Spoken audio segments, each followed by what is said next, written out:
สุวรรณหังสชาดกว่าด้วยโลภมากลาภหายพระไตรปิฎก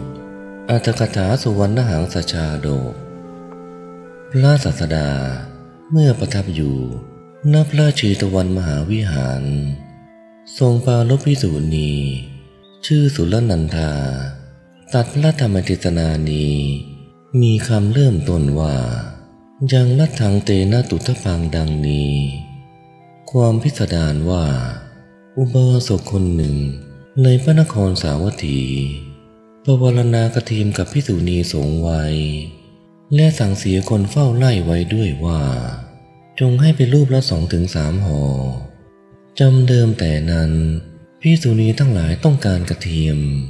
ก็พากันไปที่บ้านของเขาบ้างที่ไร่ของเขาบ้างครั้นถึงวันมหรสพวันหนึ่งกฐินในเรือนของเขาหมดภิกษุณีทุลนันธาพร้อมด้วยบริวารพากันไปที่เรือนแล้วกล่าวว่าผู้มีอายุฉันต้องการกฐินคนรักษากล่าวว่ากฐินไม่มีเลยพระแม่เจ้ากฐินที่เก็บตุนไว้หมดเสียแล้วนิมนต์ไปที่ไร่เถิดขอลาภ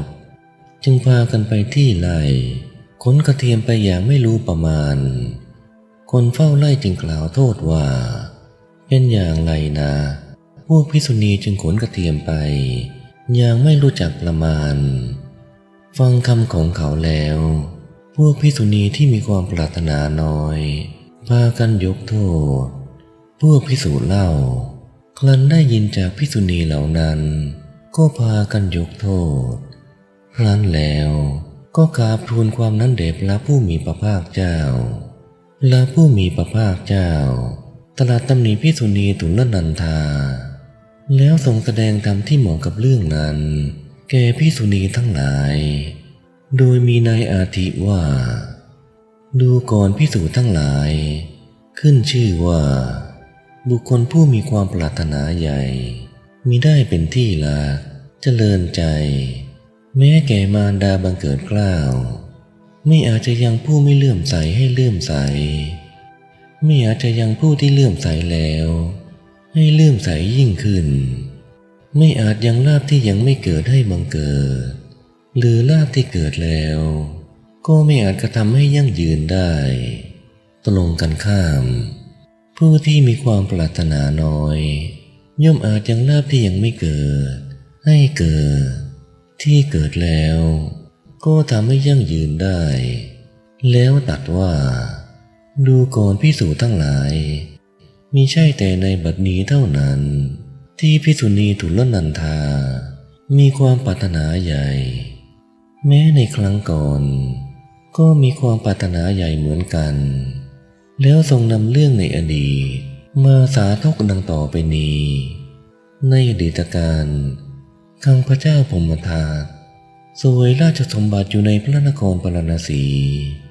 พระโพธิสัตว์บังเกิดในสกุลพราหมณ์สกุลหนึ่งเมื่อเจริญวัยแล้วมารดาบิดาได้ตกแต่งให้มีภรรยามีชาติเชื้อพอสมควรกันได้มีธิดา3 คนชื่อนันทานันทวดีและสุนันทาครั้นธิดาเหล่านั้นได้มีสามีไปแล้วทุกคนพระโพธิสัตว์ก็กระทำกาลาไปเกิดในกำเนิดหงส์ทองและมีญาณระลึกชาติได้อีกด้วยหงส์ทองนั้นเติบใหญ่แล้วเห็นอัตภาพอันเติบโตสมบูรณ์งดงามเต็มไปด้วยขนที่เป็นทองก็นึกว่าเราจุติจากไหนหนอจึงมาบังเกิดในที่นี้ทราบว่าจากมนุษย์โลกพิจารณาอีกว่ารามณีและธิดาของเรายังมีชีวิตอยู่หรืออย่างไรก็ได้ทราบว่าต้องพากันไปรับจ้างคนอื่นเลี้ยงชีพด้วยความแลนแขนจึงคิดว่าคนทั้งหลายในศิริละของเราเป็นทองทั้งนั้นทนต่อการตีการขอเราจะให้ขนจากสรีระนี้แก่นางเหล่านั้นครั้งละ1 คนด้วยเหตุนั้นภรรยาและธิดาทั้ง3ของเรา จะพากันอยู่อย่างสุขสบายพญาหงส์ทองจึงบินไปณที่นั้นก่อนที่ท้ายกระเดื่องพลามณีและธิดาเห็นพระโพธิสัตว์แล้วก็พากันถามว่าพ่อคุณมาจากไหนเล่าพญาหงส์ทองตอบว่าเราเป็นบิดาของพวกเจ้าตายไปเกิดเป็นหงส์ทองมาเพื่อจะพบพวกเจ้าตั้งแต่บัดนี้ไปพวกเจ้าไม่ต้องไปรับจ้างคนอื่นเขาเลี้ยงชีวิตอย่างลำบากอีกละเราจะให้คนแก่พวกเจ้าครั้งละ1 คนจงเอาไปขายเลี้ยงชีวิตตามสบายเถิดแล้วก็สลัดขนไว้ให้เส้นหนึ่งแล้วบินไปหงส์ทองนั้นมาเป็นระยะสลัดขนให้ครั้งละ1 คนโดยทำนองนี้ลามณีและลูกๆก็มั่งคั่งขึ้นมีความสุขไปตามๆกันอยู่มาวันหนึ่งลามณีปรึกษากับลูกๆว่าแม่หนูทั้งหลายขึ้นชื่อว่าสัตว์เดรัจฉานรู้ใจได้ยากในบางครั้งบิดาของเจ้าไม่มาทีนี้พวกเจ้าจะทำอย่างไรกันคราวนี้เวลาเขามาพวกเราช่วยกันจับถอนขนเสียให้หมดเถิดนะพวกลูกสาวพากันพูดว่าทำอย่างนั้นบิดาของพวกเรา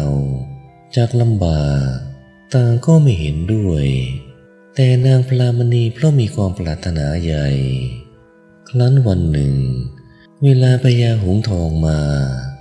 ก็พูดว่ามานี่ก่อนเถิดนายจ๋าพอพญาหงส์ทองนั้นเข้าไปใกล้ก็จับไว้ด้วยมือทั้งสองถอนขนเสียหมดแต่พอจับถอนเอาด้วยพละการพระโพธิสัตว์มิได้ให้โดยสมัครใจขนเหล่านั้นจึงเป็นเหมือนถอนขนนกกระยางไปหมดพระโพธิสัตว์ไม่สามารถจะกางปีกบินไปได้นางพลามณีจึงจับเอาพญาหงส์ทองใส่ตุ่มใหญ่เลี้ยงไว้คนที่งอกขึ้นใหม่ของพญาหงส์ทองนั้นกลายเป็นสีขาวไปหมดพญาหงส์ทองนั้นขั้นขนขึ้นเต็มที่แล้วก็โดดขึ้นบินไปที่อยู่ของตนทันทีแล้วก็ไม่ได้มาอีกเลยพระศาสดาทรงนำเอาเรื่องในอดีตนี้มาสาธกแล้วตรัสว่าดูก่อนภิกษุทั้งหลายมิใช่แต่ในบัดนี้เท่านั้นที่ทุลนันทามีความปรารถนาใหญ่แม้ในครั้งก่อนก็มีความปรารถนาใหญ่เหมือนกันและเพราะมีความปรารถนาใหญ่จึงต้องเสื่อมจากทองบัดนี้เล่าเพราะเหตุที่ตนมีความปรารถนาใหญ่นั่นแหละจะต้องเสื่อมแม้แต่กระเทียมเพราะฉะนั้นตั้งแต่บัดนี้จักไม่ได้เพื่อจะฉันกระเทียมแม้นางพิษณีที่เหลือทั้งหลายผู้อาศัยทุลนันทานั้นก็จักไม่ได้เพื่อฉันกระเทียมเหมือนอย่างทุลนันทาเช่นกันเหตุนั้นแม้จะได้มาก็จะต้องรู้จักประมาณทีเดียวแต่ได้น้อยก็ต้องพอใจตามที่ได้เท่านั้น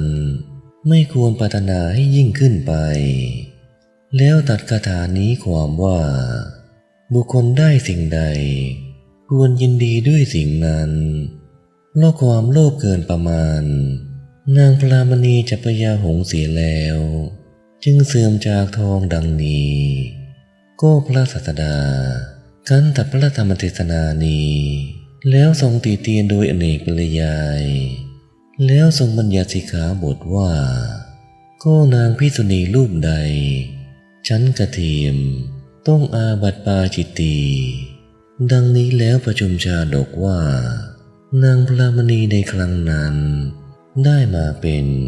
ภิกษุณีทุลนันทาธิดาทั้ง